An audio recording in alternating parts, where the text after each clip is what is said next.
much more when now an individual is handling all the ministries as president? What are the probabilities that they're going to perform? Because it's one thing to perform in one ministry. It's one thing to be accorded all the ministries to manage. But then, Prof, you want to respond? He is surprising me because I've appeared in many debates with my friend here. And most of the time, my argue was quite intelligent. But? So what are you suggesting? Today is surprising me. He says it will be a huge task to challenge William Ruto. Is it not the reality? No, it's not. Why? All you need to do is to look who supported Ruto in the last election and ask yourself, is that support base is still there?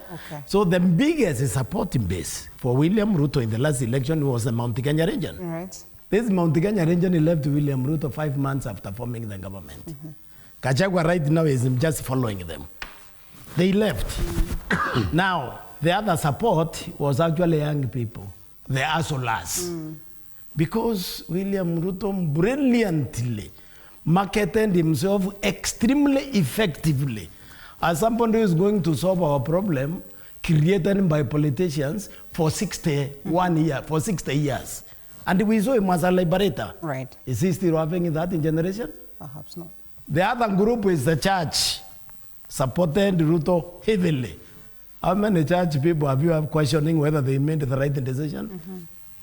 The other group is every Kenyan who is employed, who we have to assume is a person of right mind.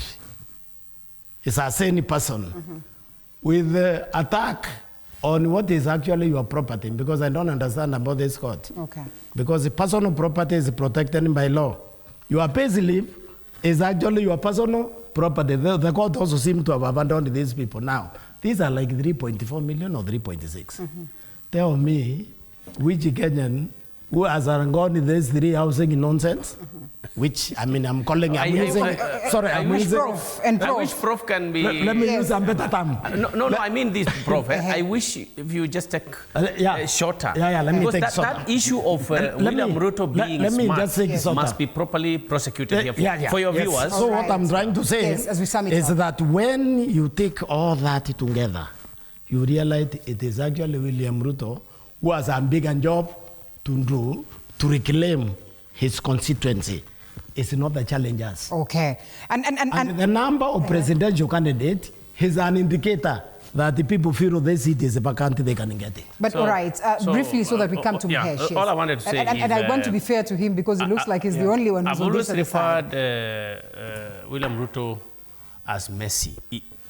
Messi, the player. He's not only strategic, he has the passion, the oomph. He comes in like, I have to do what I want. And you all of a sudden start to follow him. So this is Matiang'i, the man. That is what today you are, treating your viewers with. The Fred Matiang'i people must understand that William Ruto wins always and succeeds because of the level of network he does. Today we are discussing him, how we don't want him, he must go. By the way, you would be so surprised that he's going extra miles. I was told he spoke to Matiang'i on this. There was a news, I saw it on social media, it could be true or false, but like they spoke when Fred was going to kiss on that morning. Somebody called Abuga had written about it, and I think yes, how he gets his information. So, and that is where we fail, by the way. Uhuru did not win with Raila because when Uhuru was addressing people in public podiums, Ruto was literally snatching his people. He was taking them away. When did Mbadi, for example, who had been picked by Uhuru, when did he identify with William Ruto? So I think that Fred's people must do strategic planning and extensive networking to deny William Ruto the chance, to win the 2027 elections. I know you're not comfortable with that, but the truth is, why are people complaining? I mean, people, every other day they are saying, we are not happy here, our money is going, as talked about the pay slip, people are hungry, prices of basic commodities have gone high, and the promise that you would fix the economy has not happened. So nobody in Fred Matiang'i's camp nobody should sit pretty. Nobody should be comfortable, actually. Because William Ruto prepares and plans every single day. Wakili, I want you to prepare an answer to this question, but that is after we listen to Muhesh. Is strategic networking then